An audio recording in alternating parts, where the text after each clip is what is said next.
हाँ, hello friends. देखिए, पिछली वीडियो में हम किरदार के टॉपिक को कंप्लीट कर चुके हैं। 4 भागों में आपने किरदार को कंप्लीट किया है। अब आज का वीडियो हमारा वाच्य टॉपिक है। ये टॉपिक भी हमारा किरदार से संबंधित है। देखिए, वाच्य अंग्रेजी में कहें तो वॉइस, जो आप पढ़ते हैं टॉपिक एक्टिव पैसिव वॉइस, इसी को हिंदी का हमारा वाच्य कहा जाता है हिंदी में।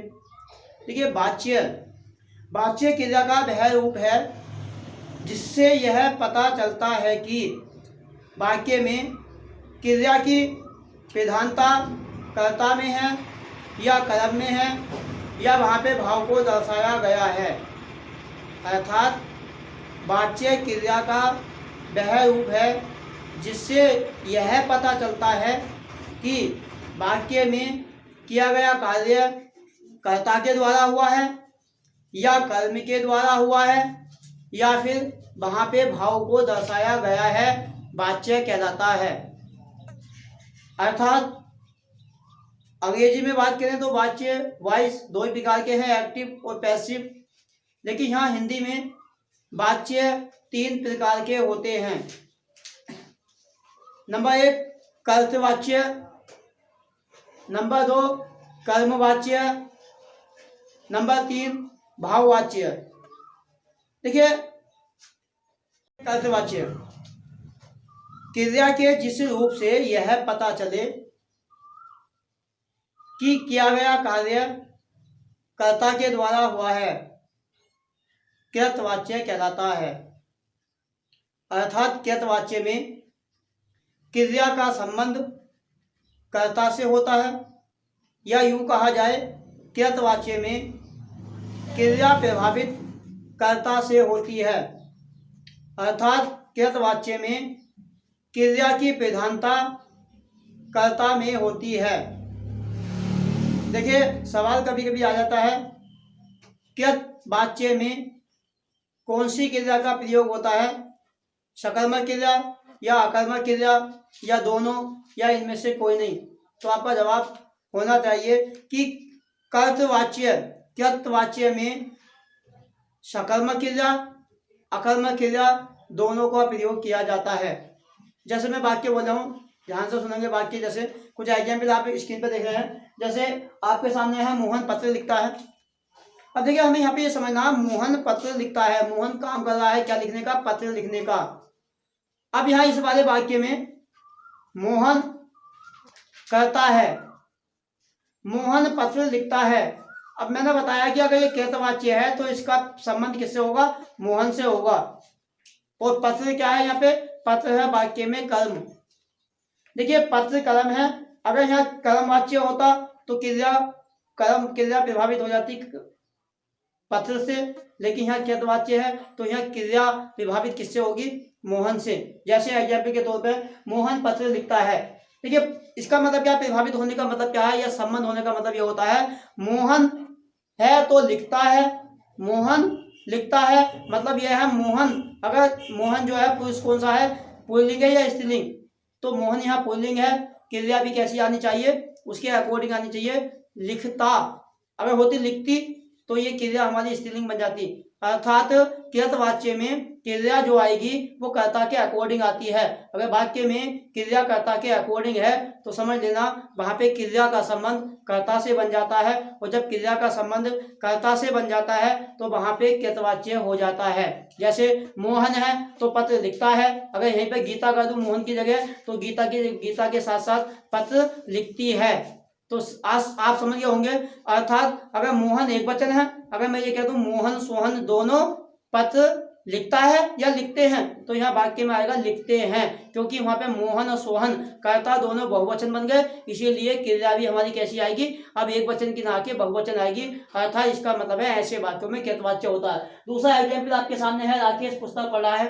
अब राकेश है, देखिए, जब यहाँ राकेश पुस्तक पढ़ रहा है तो राकेश काम कर रहा है, राकेश पढ़ रहा है क्यों आया, रही क्यों नहीं आया, क्योंकि रही इसलिए नहीं आया क्योंकि राकेश पुल्लिंग है। अगर यहाँ पे मैं लिख दूं मोना या गीता पत्र या पुस्तक पढ़ रही है। इसका मतलब है कि इस वाले वाक्य में, इस वाक्य में कृत वाच्य है, क्योंकि यहाँ कर्ता के अकॉर्डिंग हमारी क्रिया आ रही है। तीसरा एग्जाम्पल आप देखेंगे तो जैसे है मोहन ने पत्र लिखा। अब मोहन ने पत्र लिखा, ऐसे वाक्य में थोड़ा सा आपको लगेगा, चाहे यहाँ पे गीता होती तो भी ऐसी आता, गीता ने पत्र लिखा। तो आपका ध्यान मैं आपको बता दूं, जब किसी कर्ता के साथ में कारक चिन्ह ने आ जाए, ने, ध्यान देना इस बात को, अगर किसी कर्ता के साथ में ने आ जाए तो वहां पे 100% आपका कृतवाच्य होगा। वहां पे आपको ऐसे ध्यान देने की जरूरत नहीं है कि मोहन है तो भी लिखा आया, वो गीता होती तो गीता ने पत्र लिखा तो भी वहां पे लिखा आया। वहां पे हमें इतना डिस्कशन या इतना हमें ध्यान देने की आवश्यकता नहीं है। बस ओनली एक बात देखना, अगर वाक्य में कर्ता के साथ ने आ जाए तो वहां पे 100% आपका कृतवाच्य होगा।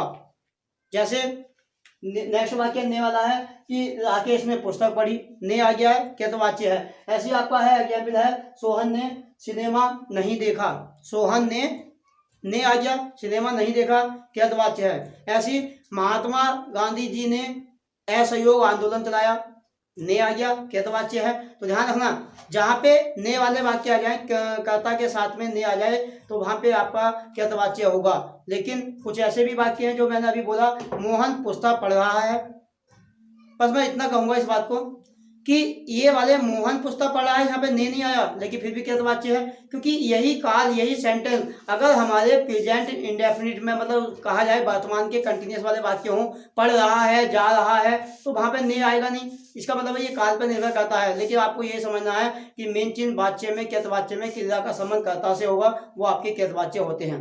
दूसरा, नंबर 2, कर्मवाच्य। देखिए आप कर्मवाच्य की बात आती है, देखिए आपको मैं इतना बता दूं, वाच्य में आपको 2 ही बातें ध्यान रखनी है। एक तो ये 2-3 बातों का ध्यान रखना है। क्रिया का संबंध, कर्तवाच्य में क्रिया का संबंध किससे है? कर्ता से है। कृतवाच्य में क्रिया प्रभावित होती है किससे? कर्ता से। कृतवाच्य में क्रिया का संबंध किससे होता है? कर्ता से। कृतवाच्य में क्रिया जो हमारी निर्भर होती है वो किस पर होती है? यह सवाल ऐसे भी आ जाए, कृतवाच्य में क्रिया के लिंग वचन किसके अनुसार आते हैं? तो आपका जवाब क्या होगा? कर्ता के। दूसरा सवाल ये आ जाए, कृतवाच्य में कौन सी क्रिया आती हैं? सकर्मक क्रिया या अकर्मक क्रिया? तो आपका जवाब होना चाहिए दोनों क्रिया, क्योंकि मैंने अभी बोला, देखो मैंने, अगर मैं वाक्य बोलूं, गीता मुस्कुरा रही है, कौन सा वाच्य है? गीता मुस्कुरा रही है। देखिए यहाँ संबंध गीता से है, वाक्य क्रिया का। गीता है तो मुस्कुरा रही है, राम होता तो मुस्कुरा रहा है। इसका मतलब है कि यहाँ कृतवाच्य है। अब बात देखना यह है, इस वाक्य में क्रिया कैसी है, सकर्मक या अकर्मक? तो आप खुद बताइए। हम पिछली वीडियो में पढ़ चुके हैं, मुस्कुराना अकर्मक है या सकर्मक? तो आपका जवाब होगा ऐसी भी क्रिया जो स्वतः अपने आप स्वयं की जाती हैं, अर्थात बिना कर्म के, वो क्रिया अकर्मक है। तो यहाँ वाक्य में अकर्मक क्रिया है। अगर मैं ये कहूँ कि गीता पत्र लिख रही है, तो यहाँ पे लिखना सकर्मक है। दोनों ही वाक्य में कृतवाच्य है, अर्थात कृतवाच्य में सकर्मक और अकर्मक क्रिया दोनों के क्रिया आती हैं। नेक्स्ट है आपका कर्मवाच्य। अब देखिए कर्मवाच्य में क्या है? कर्मवाच्य क्रिया का वह रूप जिससे यह पता चले, क्रिया का वह रूप जिससे यह पता चले कि किया गया कार्य कर्म के द्वारा हुआ है, अर्थात जहाँ पर क्रिया का संबंध कर्म से होता है, अर्थात जहाँ क्रिया कर्म से प्रभावित होती है, अर्थात जहाँ क्रिया के अनुसार, अर्थात जहाँ क्रिया के लिंग वचन कर्म के अनुसार आते हैं, वहाँ पर कर्मवाच्य होता है। अब ध्यान दीजिएगा इस बात को। यहाँ पे देखिए कर्मवाच्य का मतलब यहाँ पे एक चीज को समझना है। कृतवाच्य में मैंने बताया कर्ता के साथ ने आ जाए, क्योंकि ने है आपका कारक चिन्ह, तो समझ लेना कृतवाच्य होगा। लेकिन अब इसको हमें कर्मवाच्य, कभी कभी वाक्य में आता है कृतवाच्य से कर्मवाच्य में बदलिए, तो एक बात का ध्यान रखना, कर्मवाच्य कब बन जाता है। जैसे एग्जाम्पल में ध्यान रखना, एग्जाम्पल के माध्यम से मैं बता रहा हूँ, जब कर्ता के साथ ने का इस्तेमाल करेंगे तो कृतवाच्य होगा। लेकिन अगर हम उसी कर्ता के साथ में से और के द्वारा लगा दें तो आपका वो कर्मवाच्य का काम करता है। जैसे ध्यान देंगे, जैसा वाक्य एग्जाम्पल है, जैसे वाक्य है कि राकेश के द्वारा पुस्तक पढ़ी जा रही है। अभी मैंने कृतवाच्य में बताया, राकेश ने पुस्तक पढ़ी, कृतवाच्य हो गया। राकेश पुस्तक पढ़ रहा है तो भी कृतवाच्य है। लेकिन अगर मैंने यहाँ राकेश को साथ ने हटाया और मैंने कह दिया के द्वारा, राकेश के द्वारा पुस्तक पढ़ी जा रही है, ये आपका बन जाता है भाववाच्य। क्यों बन जाता है, कारण है यहाँ पे। ऐसे वाक्यों में जब किसी कर्ता के साथ में से और के द्वारा आ जाता है तो वहां पे क्रिया का संबंध, सॉरी, कर्ता का संबंध क्रिया से खत्म हो जाता है। जैसे राकेश है, राकेश के द्वारा पुस्तक पढ़ी जा रही है। अब एक बात आइए, राकेश तो क्या है, पुल्लिंग है, क्रिया आ रही है रही है, इसका मतलब है कर्ता यहाँ पे एक तरीके से देखा जाए तो वो स्त्रीलिंग, मतलब वो पुल्लिंग है, क्रिया स्त्रीलिंग है। इसका मतलब है कि यहाँ पे जो है संबंध नहीं है। इसका मतलब है कि जब वाक्य में से और के द्वारा आ गया तो क्रिया का संबंध कर्ता से खत्म हो जाता है। अब ऐसी इसी वाक्य में आगे आपका क्या है, राकेश के द्वारा पुस्तक पढ़ी जा रही है। इसका मतलब है कि पुस्तक क्या है, वाक्य में राकेश के द्वारा क्या पढ़ी जा रही है, पुस्तक। जवाब मिल जाता है तो वो वाक्य में होता है कर्म, अर्थात जिसपे काम किया जा रहा है वो वाक्य में कर्म का काम करता है। और जब ये कर्म वाच्य है तो इसका मतलब है कि साफ साफ यह क्रिया का संबंध पुस्तक से होना चाहिए। और देखिए पक्का है, देखेंगे कैसे। जब यहाँ पुस्तक है तो पढ़ी जा रही है, पढ़ी जा रही है कैसी क्रिया, स्त्रीलिंग पुल्लिंग, तो आप बताएंगे स्त्रीलिंग। क्यों, क्योंकि पुस्तक क्या है, पुस्तक भी स्त्रीलिंग है। अगर मैं यहीं पर लिख दूं राकेश के द्वारा पत्र पढ़ी जा रही होगा या पढ़ा जा रहा है, तो आपका जवाब होगा पत्र। यहाँ पे पुल्लिंग है तो भैया क्रिया भी आपकी जो है पुल्लिंग में आएगी। इससे यह साबित हो जाता है कि क्रिया हमारी पुस्तक अर्थात कर्म से प्रभावित है, इसीलिए ऐसे वाक्यों में कर्म वाच्य होता है। नेक्स्ट वाक्य है इसी में दूसरा, जैसे है कि शीला के द्वारा पत्र लिखवाया गया, शीला के द्वारा पत्र लिखवाया गया। अब ध्यान देंगे, शीला के द्वारा क्या लिखवाया गया, पत्र।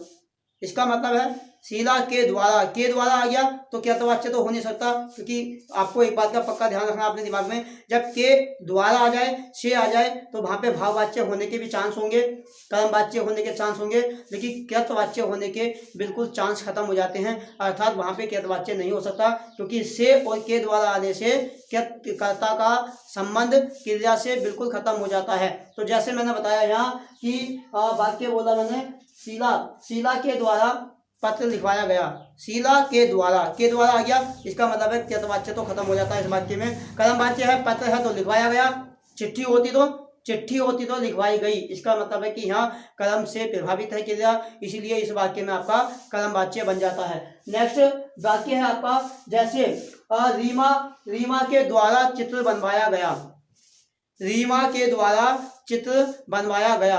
वही बात है, रीमा के द्वारा आ गया, कर्तवाच्य नहीं हो सकता, लेकिन क्या बनवाया गया, पत्र बनवाया गया।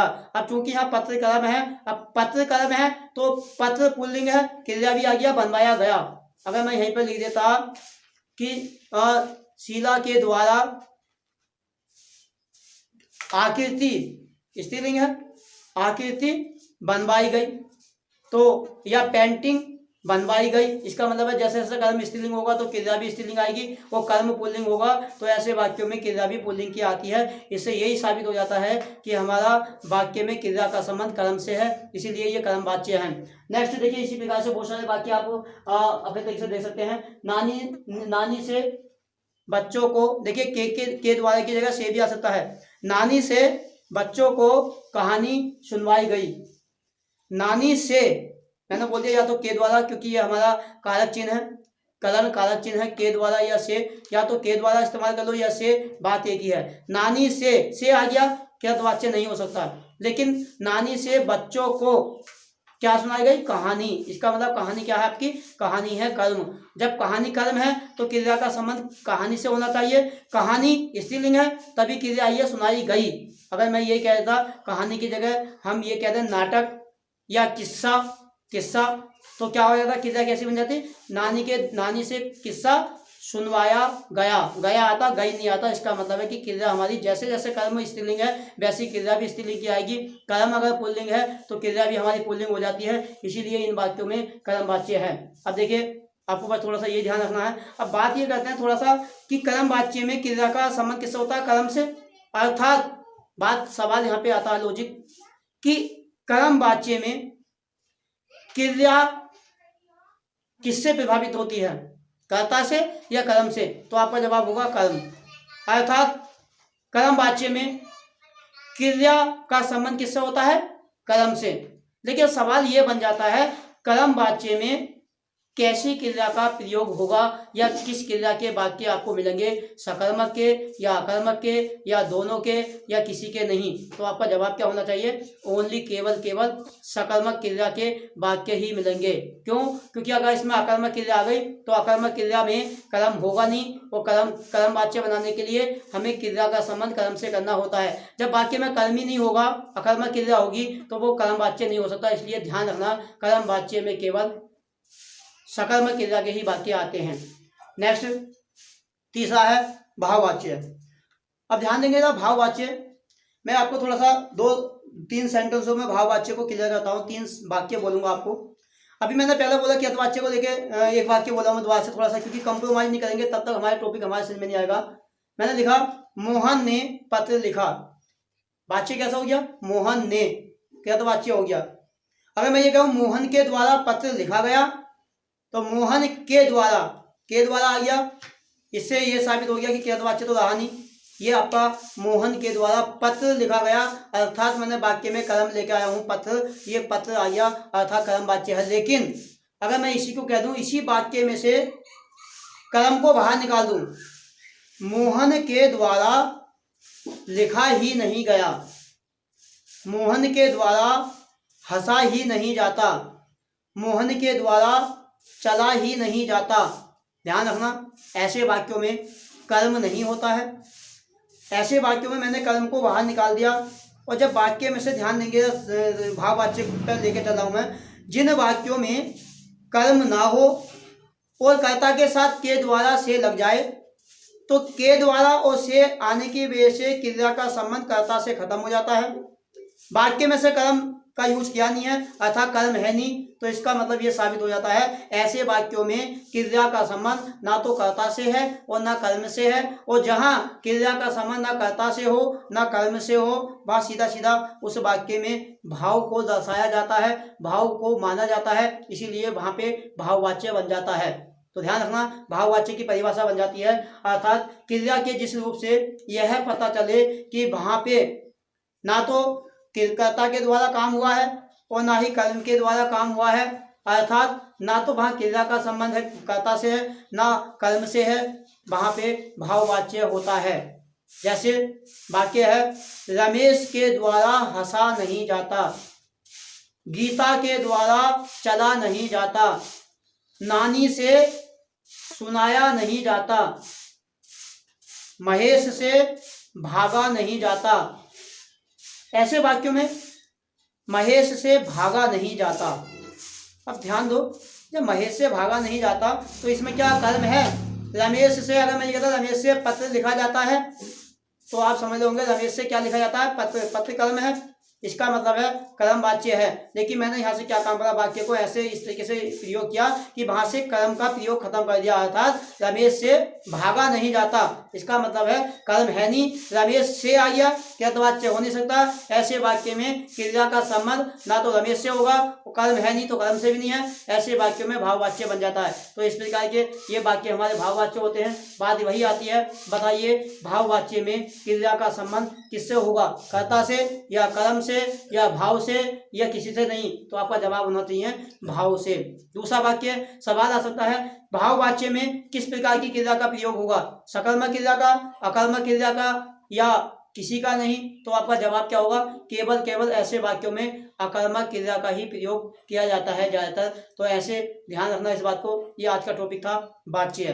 कल नेक्स्ट टॉपिक हमारा नया होगा, कल विशेषण का टॉपिक पढ़ेंगे हम। विशेषण भी एग्जाम की दृष्टि से काफ़ी अच्छा टॉपिक है, जो हमें काफ़ी अच्छी तरीके से पढ़ना है। देखिए, हालांकि वीडियो 4 भागों में बनाई जा रही है, आप थोड़ी थोड़ी वीडियो देख सकें, क्योंकि आप लोग बहुत जल्दी पढ़ते पढ़ते बोर हो जाते हैं, इसलिए मात्र 20-20 मिनट की 15-15 मिनट की वीडियो बना दी जा रही है। लेकिन आप उसको भी देखने में लापरवाही कर रहे हैं। आपसे इतना निवेदन है कि आप पर डे की वीडियो देखते जाइए। जब विज्ञापन आएगा, ऑफलाइन कोचिंग खुले ना खुले, लेकिन आपको लगातार मेरी वीडियो आप तक पहुंच रही हैं, आप उसको इकट्ठे करेंगे। आप सोच रहे होंगे कि हम उसी दिन पढ़ लेंगे जिस दिन विज्ञापन आएगा, तो कम से कम मेरी वीडियो उस समय 100-200 बन जाएगी, जो आपके लिए लोड बन जाएगा। आप धीरे धीरे उसको पढ़े देखते जाइए और अपना टॉपिक क्लियर करिए। थैंक यू, धन्यवाद।